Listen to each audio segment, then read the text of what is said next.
Okay, Dad, we're on. Okay. Take your glasses off. All right. Let me back up just a little bit. We are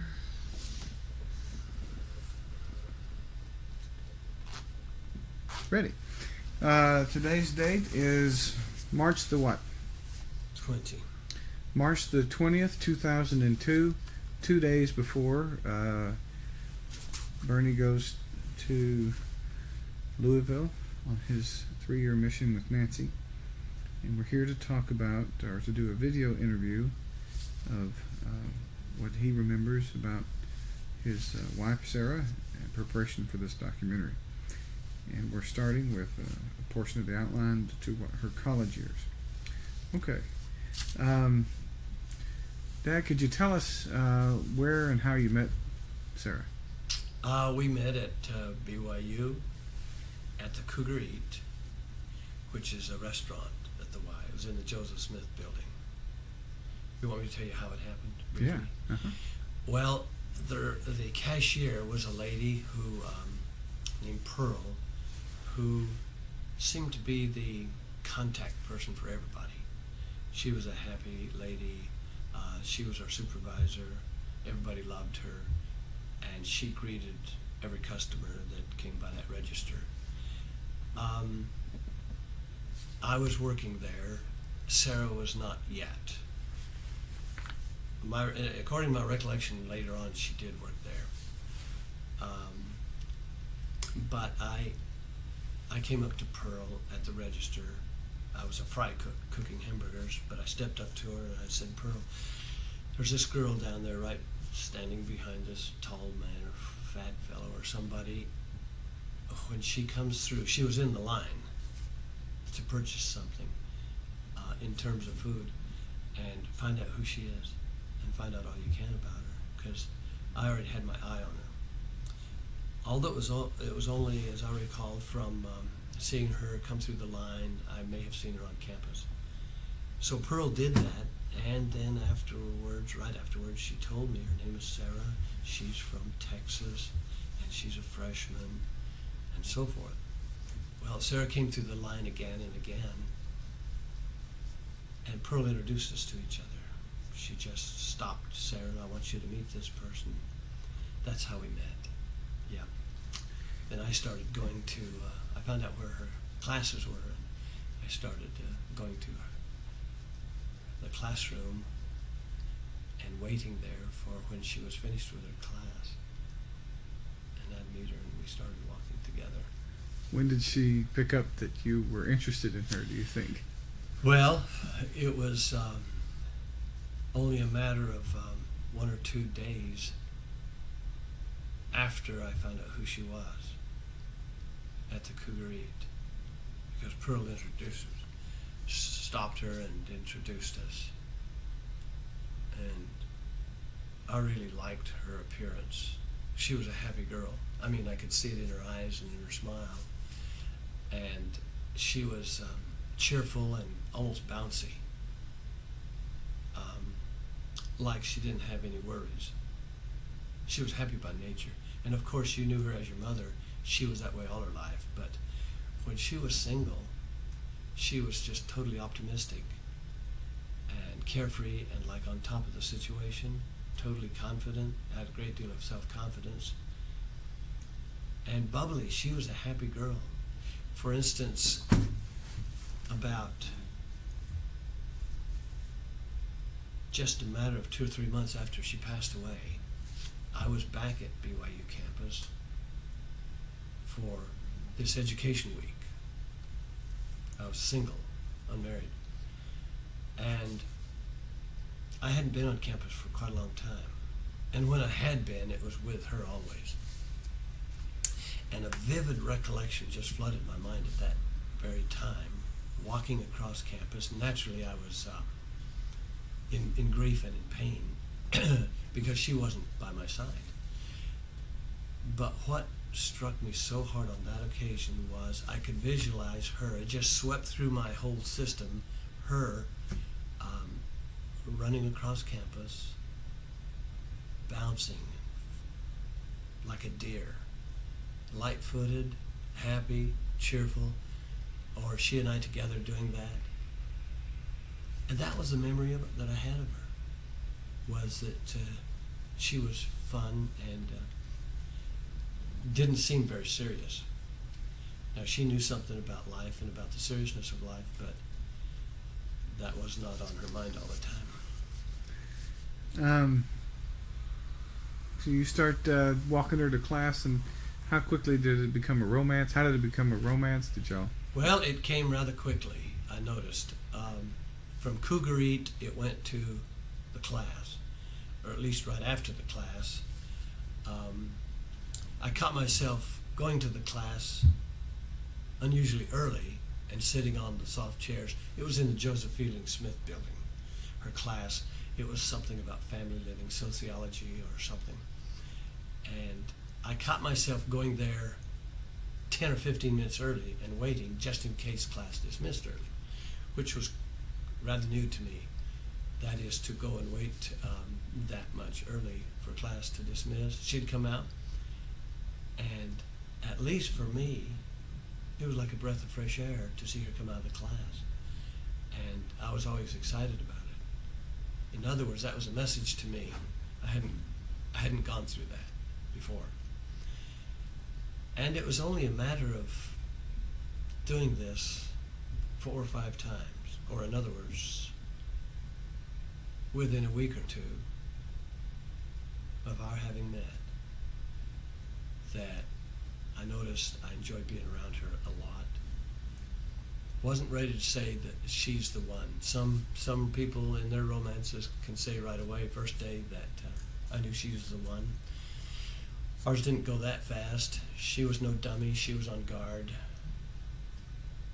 And but I caught myself wanting to be around her a lot, and not trying to hide it or protect her. I mean, not trying to hide it or to protect any other relationships. And that was a real big message to me, when I wasn't trying to hide any other relationships. And then later on, and I can share this with you later, the turning point, the point where I made a decision in my mind, and the effect that had on any other relationships I might have had. Yeah. What about her? Let me ask it this way. Tell me what her other activities were when you first started dating her. Right off the bat, she was involved in a political campaign, a student government campaign, really. How long had y'all been in school when you first met? Not so very long.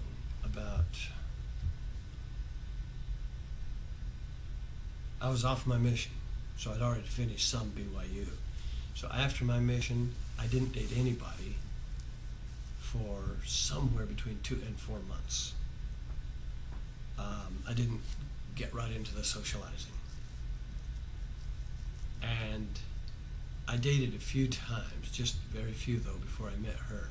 I don't think I dated more than 3 or 4 girls before I met her. So we probably met within 4 months of my mission. And I think I started seeing her seriously, viewing her as a special friend within 5 months after my mission. That is, within about a month after I met her. And how long between the time you got off your mission and to the time you started school? I'm just trying to get a figure. Yeah, got off in July, August. It was the very next month after my mission. About halfway through the first semester back from your mission. Yeah. And this was her first semester in college. That's correct. Mm-hmm. So she didn't get to date very, very much. I mean, she dated a fair amount in that short period of time, but I mean, she wasn't there for a year or 2 before meeting me. Well, what about any other guys up there? Were there any other men that were in competition, so to speak? There was 2 fellas. The name of one hasn't come to me right now, and it may come to me before we're through talking here. but the other one was Jack. And I can't remember Jack's last name. But Jack was a celebrity on campus. He was a senior. He used to play football, and I think he played football for the Y. In any event, he became disabled because of a football injury, and I think it happened while playing for the Y. Not sure if it happened on BYU campus or on some other college campus, but it rendered him as a paraplegic, so he was in a wheelchair. Jack was handsome, debonair, very charismatic, and bright, and everybody's friend. Everybody loved Jack. And he began to date Sarah. It's very interesting to me that she caught the attention of the most popular fellow on campus. And indeed he was, because it approached the preference ball time. And she wound up having a date with Jack and a date with me for successive nights. That is, the preference ball was 2 or else 3 nights in a row. And on one evening she had was to have a date with him, and the next evening was to have a date with me. Our relationship was just at that time advancing to the point where this became a little sensitive, a little delicate. It wasn't bothering me. It was bothering her a little bit, not very much, but enough to where she asked me if she ought to cancel that date. I said, Sarah, I'm not asking you to, because he had a date with you. And this dating business, the arrangements could be made 2 weeks in advance. Well, a fair amount of things can happen. Feelings can develop within 2 weeks, and it did happen in our case. I did not ask her to cancel, but she chose to cancel, and she did cancel with him, and to me that was a big statement. Jack went on in life. Sarah and I, after marriage, after 1 or 2 children were born, in fact, met him up at General Conference time. He was still single. It might have been as much as 5, 7, 8, 10 years. No, not 10, but perhaps 7 or 8 years after our marriage. He was still single. He had on a black top hat, just like Abraham Lincoln's. In a wheelchair, he was riding around Temple Square. Met him. Nice little visit. I felt a little sorry for him because life was slipping by on him. But at the time, had he won any awards or anything like that at BYU? Well, at this preference ball, they have a contest to see who is the most preferred man on campus. It's strictly for men. Who will be the most preferred man on campus? My room, dormitory, each one of us thought we had a chance to become one of the top preferred men, the top 10 preferred men on campus. So it was the top 10, and then finally the top 1. And we were egotistical enough, me and my roommates being Larry Walker, Bruce Walker, Sonny Walker, to think that any one of us could make the top 10. I'll cut this real short here because it's not about Sarah, but what happened was we were to receive letters in the mail stating who preferred us. And any number of girls can prefer the one guy. And these are channeled and monitored and channeled through a certain central office on campus. And it's all secretive. So 20 people could prefer one person, but either the first one or the last one that makes that preference winds up with a date with that person. And later on, that person, I think of the top 10 preferred, they might learn how many people did prefer them. Well, we were quite excited because these notices were to come in the mail on a certain Wednesday. And if not Wednesday, then Thursday. And we were quite excited because we had a chance of being among the top 10, at least 1 or 2 of us. The notices didn't come to us on Wednesday. We knew they would on Thursday. And lo and behold, only one out of our whole room, dormitory, not dormitory, but out of our little apartment, of us 6 roommates, only one got any notices, and it was just one notice, and that was from his fiancée, Bruce Walker. He got one from it, and none of us, of the rest of us, even got one. But Jack wound up being the preferred man on all of campus. And so Sarah thought this was really quite big and special, and it was. He was extremely popular, well-liked, highly respected, nice guy. She passed him up for me. Describe, if you would, what the kinds of things y'all did in your courtship. Well, I was poor and did not have an automobile, even for courtship. I spent $110, which today would be, I don't know how much for a brand new 3-speed bike, maybe $350. I spent $110 for this brand new 3-speed bike. Within the first week, the chain got cut, the bike was stolen.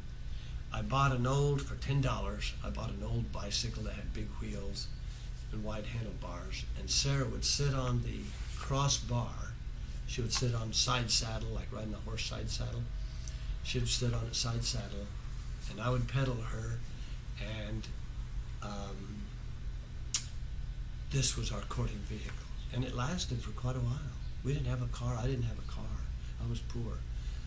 So was she riding the handlebars, or was she riding in front of the seat, or? Right between the seat and the handlebars was the crossbar that keeps the bicycle all together. And she would sit on its side saddle, and her feet would be on the left side, and my arms around her and hanging onto the handlebars, and pedal across campus, pedal right across campus in front of the whole world. She was not so prideful that she could not do that, nor was I. However, I noticed that it was a different kind of transportation than others, but I didn't have any money. So that's how we dated, and I remember our walking clear downtown, down Center Street, I think it was called.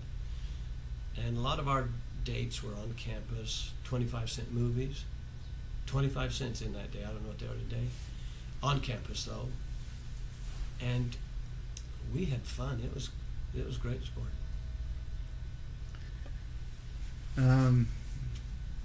How did she work while you were dating? Yeah. In the fast Cougar? food, in the Cougar Eat. Yeah, she worked. And you were doing the same thing? Yes, my memory is short. I cannot remember of working on the same shift with her, and I don't think we did. What were you studying at the time when you were dating? Well, I was studying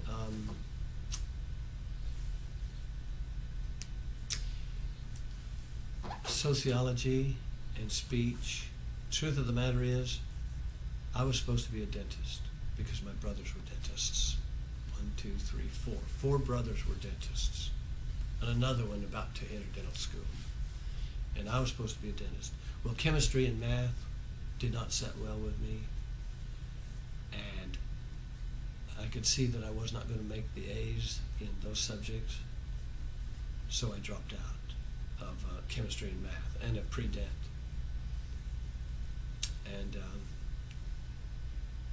do you want me to tell you what influence Sarah had on my life about that subject? Sure, it was a good time. Well, By the way, were you engaged at the time you dropped out, or married, or? we were not. Well,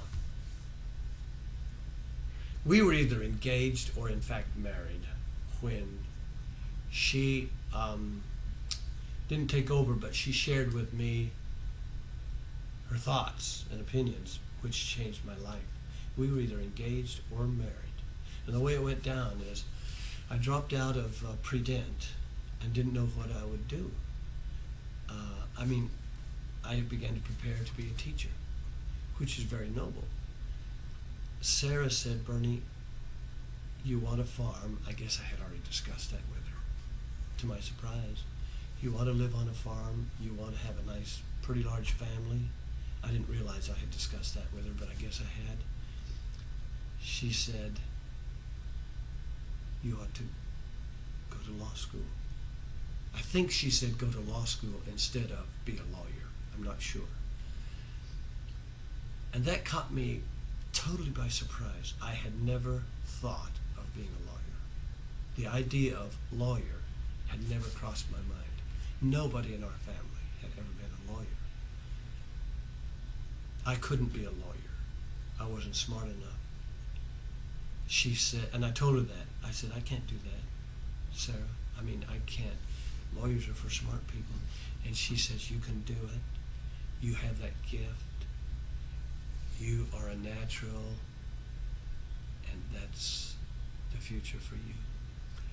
And she was persuasive, and she made a believer of me, and it's changed my life forever. I'm not saying that it would have been a mistake to go into education, because I'm a great believer in that. That's what the Savior did. But she persuaded me to not despair about can't make it in dental school. There is another great future for you. And she steered me. Nobody else did. I didn't have tutoring from my parents. They had already passed away. My brothers were busy. She had that tremendous influence on me.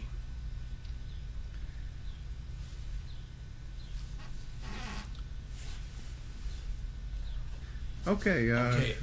I wanted to tell you, Dan, about her student government race. Right after she got to the Y, she'd already figured this out before she got there. She liked to be very actively involved, as she was in high school. Student body president in high school, and Queen, Miss Vidor, ran for Miss Texas. If she had, here I'm backtracking, based on what I've been told, if she had have voted for herself in that Miss Texas pageant, she would have been elected Miss Congeniality, which means Miss Popularity, Miss Personality. But she voted for her friend. That's how unegotistical she was, and so she didn't win. Anyway, up there, she registered to run for secretary of the freshman class. She got right into the circle of political candidates, if you will. Big men on campus, BMOCs. And she ran hard. I helped her. I helped her put up signs. I mean, that means my relationship with her started fairly early. This gives you a little bit of the time frame, because when you run for student government, it's fairly close to the beginning of the school year. And she was actively involved in this. It caught me by surprise. This was awesome. Wow, what are you doing this for? And so on and so forth. She said, I probably won't win, but this is fun. I'm enjoying it. I'm getting to know people. And she went after it. She didn't win, but she went through all the motions. I helped her put up signs. She was fleet-footed, spry, gay, happy. Met a lot of important people who went on to become important people in the community or church. I mean, I can name one or two of them. I will, because it's not confidential, but one fellow named Will Whittle.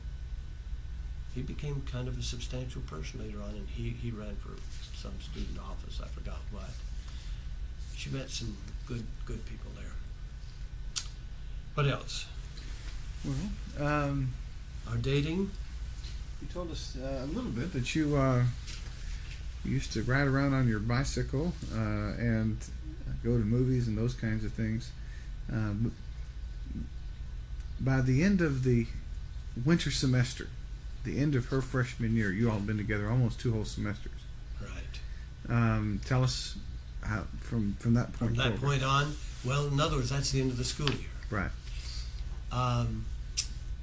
I primarily financed myself through school. That means I had to zip off for summer employment.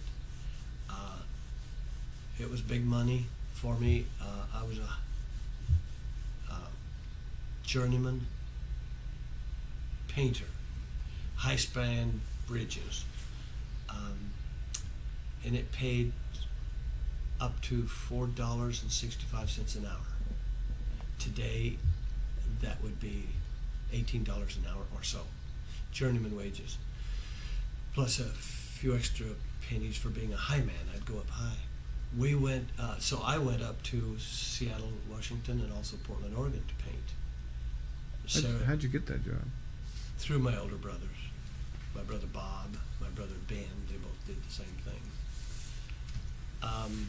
At least I was introduced to the contractors, and it was kind of hard to get the jobs, because even with those connections you had to go in and kind of sell yourself, which I was able to do. Sarah stayed down here.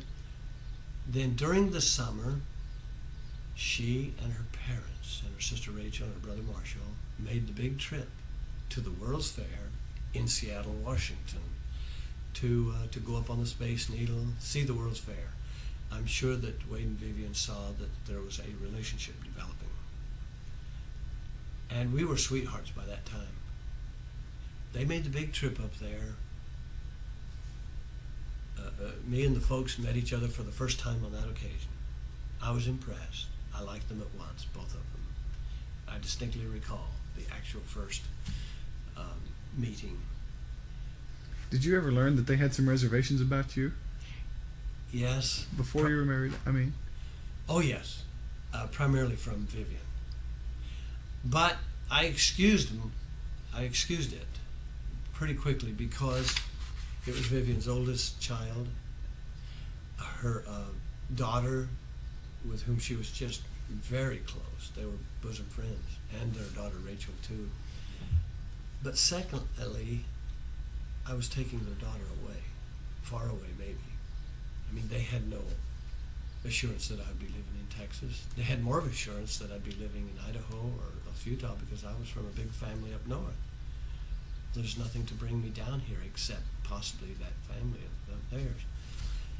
So it was very painful to Vivian. Wade Hayes accepted me at once. I mean, emotionally and in his mind, he liked me at once. Vivian was troubled. There was another reason why it didn't set well. I guess I can share it with you. Ooh, this was a different trip. Vivian made a trip up to BYU to check me out some more. This was after we had met in the summer, and I do want to come back to that summer thing. But then the following fall, when Vivian saw and Wade saw that she and I came back together, our romance was basically full ablaze by then, Vivian made a trip up to the wild. Two reasons. One, Sarah was ill. It was one of those weekend illnesses. I mean, it was going to come and go, but it lasted more than a weekend, so Vivian came up, but I think it was to check me out. Well, Vivian and I were in the bedroom, where Sarah was in bed asleep. I mean, not asleep, but ill.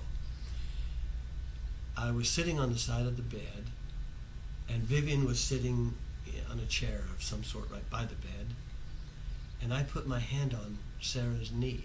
Sarah must have been sitting up or something, and I put my hand on her knee. And it was innocent in my mind, but it really caught Vivian's attention. She thought it was out of order, it was wrong, and she spoke to Sarah about it, didn't speak to me about it, but she thought that I wasn't doing right. So she used that. She didn't fight against the relationship. She was just in pain, not really hurt, but she was in pain because of the relationship, because she was going to lose her daughter. And so if she saw any flaw on me, it was magnified a bit because she was hurting pretty badly. I mean, this was her first. She was losing, I'm not going to say her best, but she was losing a bosom friend. So Vivian wasn't sold on me. let's go back to summertime. Summertime. You're in Seattle. She's down here. They come up for the big fair. You like the family, and that's where we... Yeah.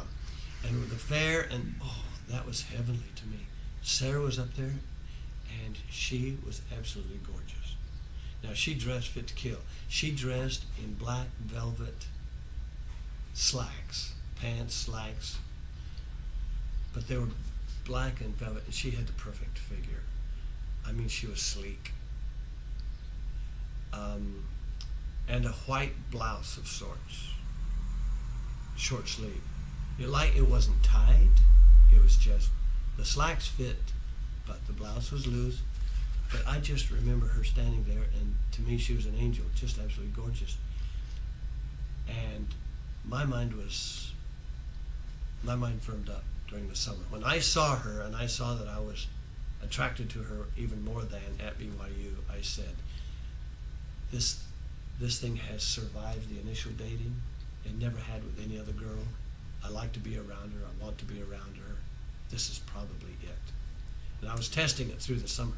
And in connection with this, I was noticing that here I'm up there, and I have a right to date other girls, and I was living by myself, painting bridges in the daytime and in the evening, nothing to do, no relatives around. I was in a far out small town. And I had zero interest in dating anybody. And I was supposed to date according to somebody at the church because I attended all my church responsibilities, which was just attending church because I was come and go. But I was supposed to date this stake president's daughter who was pretty, a brunette. I saw her 2 or 3 times. I met her, but we didn't visit. And I had zero interest. So I didn't date any during the summer. At the end of the summer, I came to learn that Sarah did date some down here. But it was because they asked her and she didn't start any relationship. But it left a big message with me that I had no interest in dating anybody else. And I didn't care if she did because I quickly learned that it was rather meaningless. She only had 2 or 3 dates. So the summer was a turning point for me. When it was over, went back to the Y. We were at once an item, as they say, and began to date exclusively. So that was in August. Then September, October, November, Thanksgiving time, we became engaged down here. I came back down here. Wait, come to think of it, when I came down here in November, became engaged, it was my first time down here. Although I'd already met the family up there in Seattle. We became engaged down here. Driving around, we were supposed to make it real fancy, but we didn't. We stopped at a restaurant and I proposed to her. That's in November. Did you have a ring when you proposed? Yes, and gave her the ring, the diamond ring, officially right then. We were official. An interesting side note here. I don't remember when this took place. I do. I think it took place just after getting back from the summer break. I could see that we wanted to be together. And a new feeling came over me, which I had never experienced, and that was I was prepared to get on the mountaintop or the housetop and declare to all my former girlfriends, to the whole world, that I have found my future wife. Burn all bridges, so to speak. Keep, not try to keep any relationship secret, date 2 or 3 girls, in the same week. No, none of that. I was ready to tell the whole world, and I was, to the extent I could, tell everybody, Sarah's it. I found my girlfriend. I found my sweetheart. I'd never gone through that experience. It was big. It told me all I needed to know about this is it. Yeah. Was there ever a time where you had second thoughts about that, or while you were engaged? Tell us about your trip to Idaho. I didn't have second thoughts about it, but while I was on my mission, I knew that there's this girl up in Idaho. No, let me say it a different way. I knew that there's this family up in Idaho, and my brother Floyd Packard married into that family. And it was, I thought, a golden family. And I knew that they had a daughter, and I wanted to meet her. But she wasn't at the Y. She was too young, and I met Sarah, and we became engaged. And so I forgot about the girl in Idaho. But every once in a while, I would think, a golden family, my brother's married into that family, wonder what that girl is like. Well, I had a job in Bountiful, Utah for each weekend while I was at the Y, doing concrete work for my brother who was a home builder. And I went up on the weekend to work, and this particular weekend it was deep into winter, and the snow and the weather put an end to the work for that Saturday. So since I was already there early Saturday morning, I just zipped on up to Boise to see my family and to see that girl, because she was like part of the family in a way. And I thought of Sarah, and I thought, well, I'm just going up to visit with my family, and if that girl is there, she's there. So I went on up, went over and met that family, and they had 2 daughters. And one was the one I had heard about, never met her. Turned out she was only 15 years old. She was very pretty.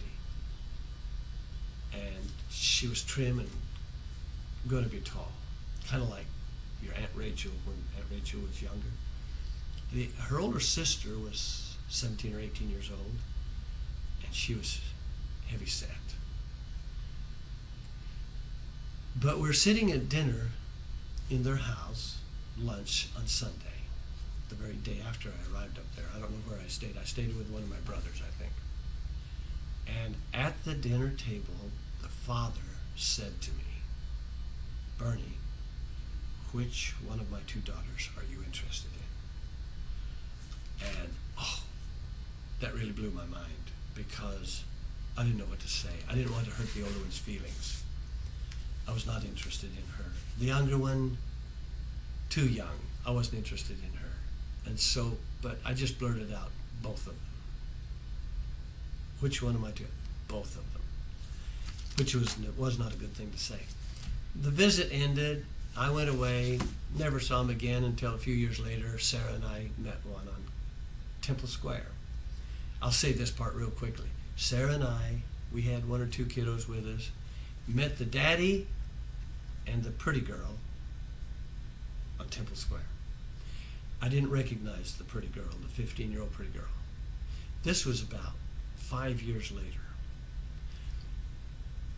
And goodness knows, I don't want them to ever see this, but at that time I didn't recognize her because she was a rather grown, a bit matronly lady. She was not the trim, pretty lady. She was a grown lady, 20 years old or so. I didn't recognize her. And I said to the father, who is your, introduce your relative to us or friend? Well, this is so-and-so. I don't want to call her by name, which I could do. This is so-and-so, and you met her before? And I said, oh, yes. Oh, my goodness. Well, gee, that's nice. This is my wife, Sarah. It was embarrassing. And Sarah was comforted to see. Well, I get back when she's 15, I get back. So you're there and you blow this dinner by saying both. Both. Which is almost the worst thing you could have said. Yes, it was terrible. And then you go home with your tail between your legs, and then what happens? And I get back home, and I meet Sarah Monday, day after Sunday. And we greet each other with a hug. And she holds me tight, and she says, Bernie, I had such a horrible dream. I had this horrible dream that when you went up to work in Bountiful, you were with another girl. And I said, oh my goodness, Sarah. I had already planned on telling you, but I have to tell you. I had already planned on telling her. I was not going to keep that secret. I was already going to tell you. But I mean, she just came out with that right out on the first hug. And I said, I did see another girl, but there's nothing to it. We didn't date. We did not date. That girl and I did not go out. I mean, I went to the house and saw them. And I said, I have thought of this girl, which I had never met, because my brother married into that family. So I did go on up to Idaho to see my family, and I went by and saw that family, including that girl and her sister. And Sarah began to cry. And she says, well, Bernie, if you're thinking of somebody else, and if you're not sure about our relationship, here's the ring, and you keep it. And I said, no, don't do this to me. And she says, you keep it. And she didn't say until. She says, you just keep it. Well, I was sick about it, and I cried. And, well, I did my crying a little later. I don't think I cried right then. But I was sick about it, and we parted right then. But I had the feeling like this was not a permanent parting. And I had the feeling that she didn't think it was. But it was going to be a test to see if we were willing for it to be permanent. I came back to my apartment that very night, and it was fairly late, Monday night, and I started crying. And my apartment was a downstairs apartment, and I remember running downstairs, bursting into that apartment, and it must have been 11:30 or 12 at night, and I was crying out loud, and I jumped up on my bed, and boy, all my roommates, Larry Walker, Wendell Walker, Lee Wren Walker, they all woke up. Now this is kind of personal, but they thought, oh no, he's got in trouble, meaning morally speaking. I mean, this was foreign to us. We were all decent fellows.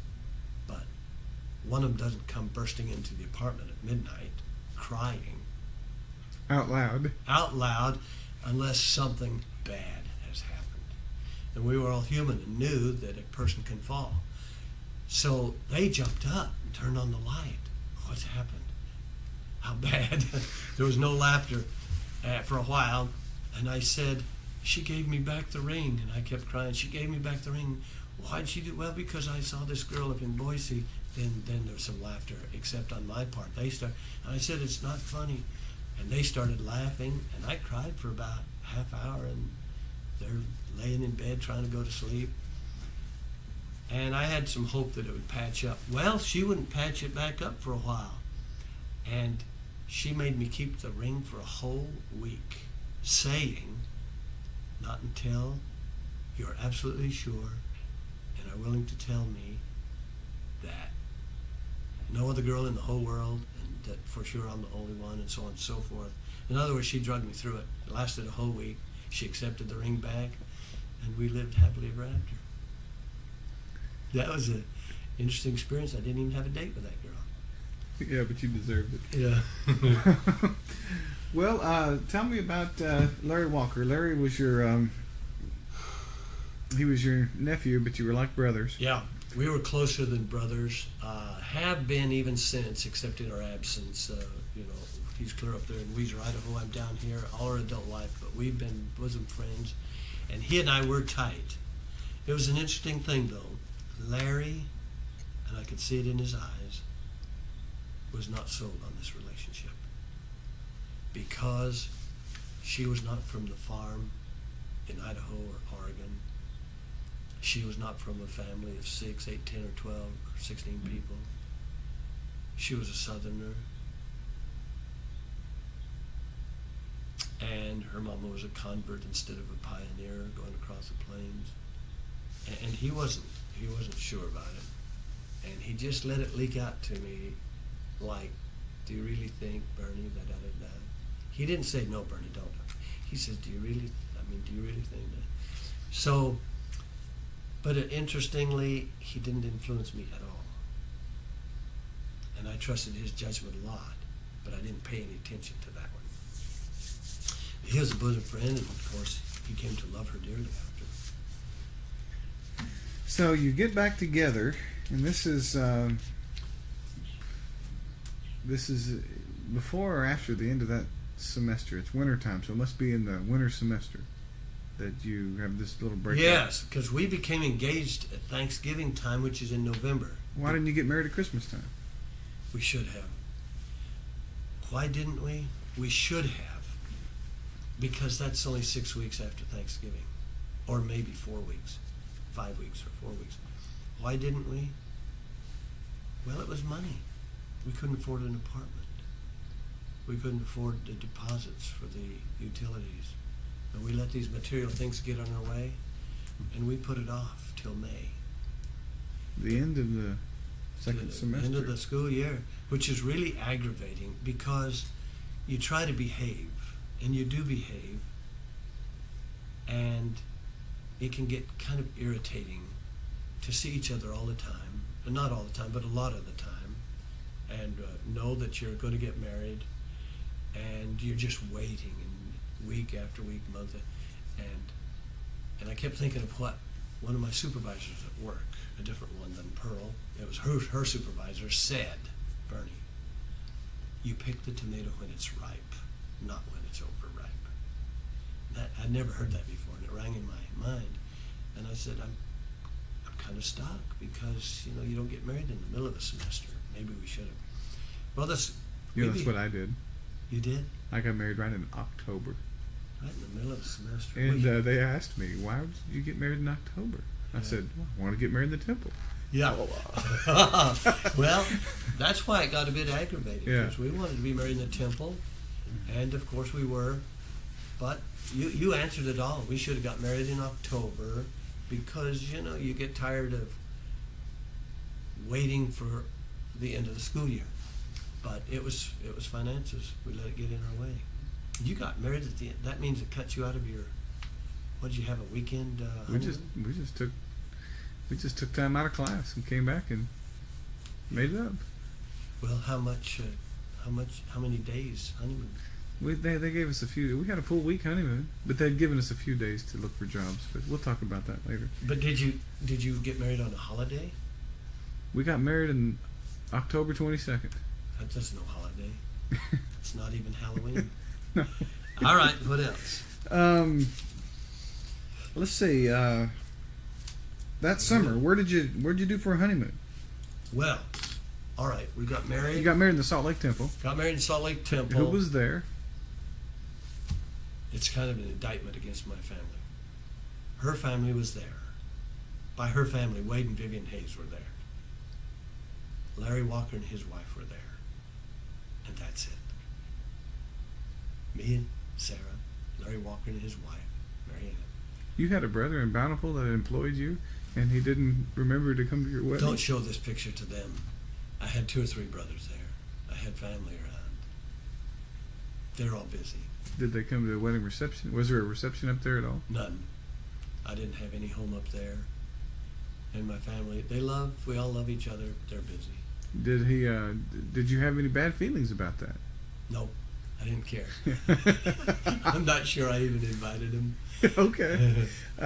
So you get married, and then do you go down to Vidor for a reception? No. Well, in a way, we got married. We didn't have money for a honeymoon, but we had purchased a tent, and we had this old car, 2 tires. We had a spare tire in the trunk, and 2 spare tires up on the roof of the car. Strapped on. You had 3 spare tires. Yeah, because we had trouble with tires. And our honeymoon, I know this sounds corny, but it was a grand honeymoon. Through the mountains from Utah, clear down to here, camping. And we'd take a motel every other day. And it was great, camping in the mountains. It was grand. We had our little tent. It wasn't even a big tent. It was a little pup tent. It was a grand honeymoon. I'm not sure I'd let our children do it today because it's a little bit of a dangerous world out there now. But because the bears can invade the camp and the wolves can, so I wouldn't encourage it today. And you came right on down here, had a reception down here. And I have a photograph of the lineup of that reception. Sybil LaPrey is the maid of honor, or whatever we call it. And it was in an old rented church. No, it was in the LDS church house. A band was there. Nice little reception. Then I immediately went to work painting, not bridges down here, but chemical and oil tanks in the refineries. Yeah. So you stayed down here the whole summer. Mm-hmm. Where did y'all live? We rented one of these little rent houses that belonged to Wade Hayes. Yep. What year in school were you when you got married? You were a junior? End of the junior year. It was 1963. Stephen was born in 1960. Wait, Stephen was born in 1963. I graduated in 64. So I think we got married possibly in 62.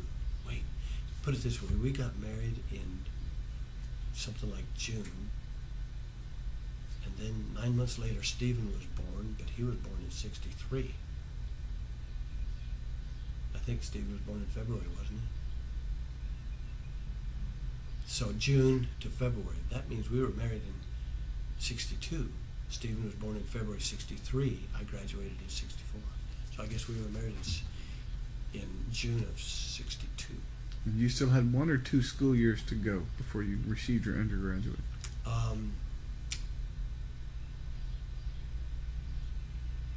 2 years to go.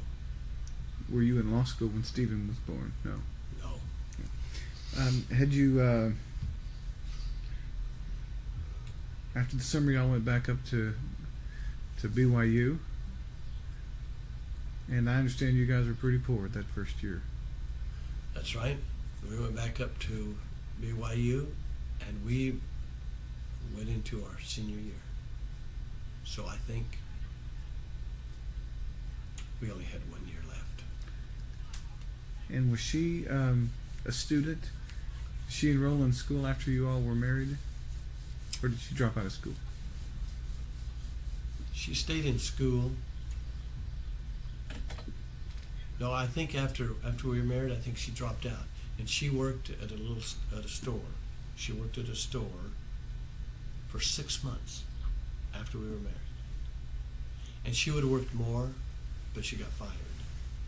And the man that fired her, her boss, he nearly cried. He felt so bad, but he said, "It's company policy. You're pregnant. I have to let you go because we can't afford to have any kind of injury or setback or stillbirth or something like that from our employee liability reasons." Isn't that interesting? Today he could get sued real hard for that, I presume. But in that day, the policy was they have to let him go. Sarah cried. She didn't like her job. She was tending to these parakeets and pigeons and parrots and birds, little birds, at this store. Her job was to clean the cages and do other stuff in the store. And she really didn't like the store was Cresses, like Kresge, like Kmart. That was her job. Didn't like the job very well. And she was morning sickness. She was tired. It was hard, difficult for her, but she still cried because they fired her. Did she ever work in the public after that? Never. That was her only job ever.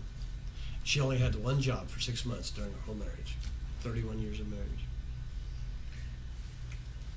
You've already said that Steve was a honeymoon baby. Yeah, he was. He was born 1 week. He was born 1 week before 9 months were up, but he was a honeymoon baby. And you know, everybody believed in us and trusted us. So nice. All right. Yeah, that's more than I can say. Brent was born 7 months after we were married. $1 million baby at that. No, that was Angela, but he was still premature. But Oh, I thought he also was a $1 he million was an baby. expensive baby.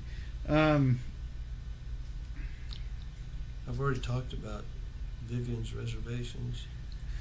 Let's see. How did Sarah handle her new role as a wife and a stay-home mother? Oh, it was a natural for her. She liked it that way. She didn't mind being out of school. She was highly intelligent.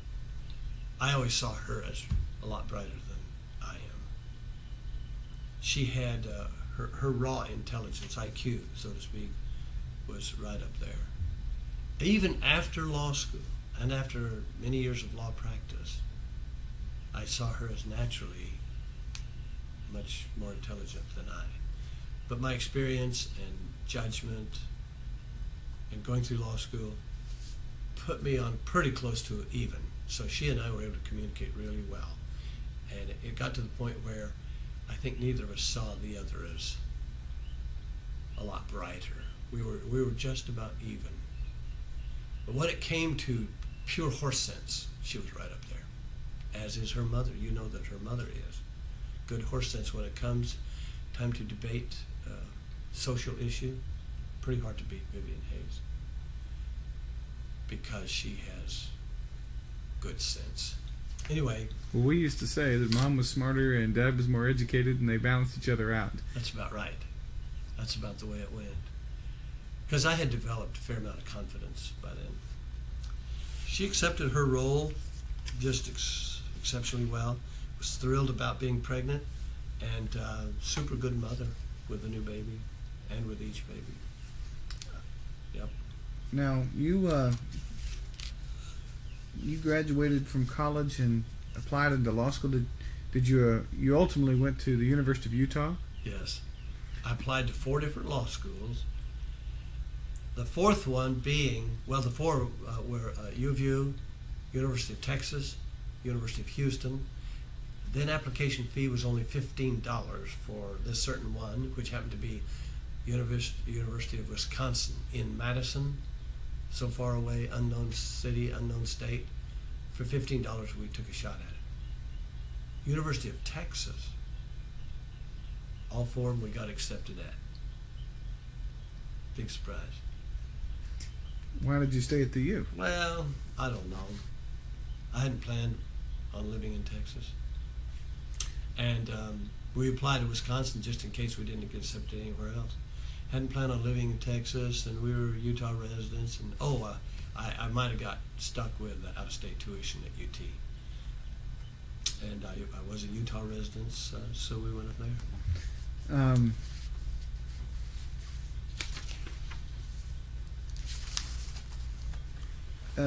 Would it be fair to say that before you were married, you were somewhat concerned that Sarah was pretty tied to her mother and maybe need to have the apron strings cut? I was, but I saw some beauty in that at the same time. She was very tight with her mama. And so you can think about cutting apron strings, but you can also think about our daughters and the relationship. And so I was comforted, and I was really much more pleased to see that exist than worried. Because this thing about cutting apron strings, they were close, but it's not like Sarah was dependent on her. As it turned out, how did that work out? Well, it worked out real good. Sarah knew what she was worth, and she had a very high esteem, a self-esteem, and believed in that for her children, incidentally, of course. It was one of the landmarks in her parenting skills was do what it takes to build in your children high self-esteem. And her mother and father were always quick but fair to give her counsel and suggestions and recommendations. And prior to marriage, put it this way, especially prior to engagement, Sarah honored them so much that she toed the line, respectfully though. She followed their counsel just almost right down the line. From engagement on, there was never any estrangement. I mean, as you might think of estrangement, but she became more and more independent. And by the time she had one or two children, she was very self-reliant and independent-minded.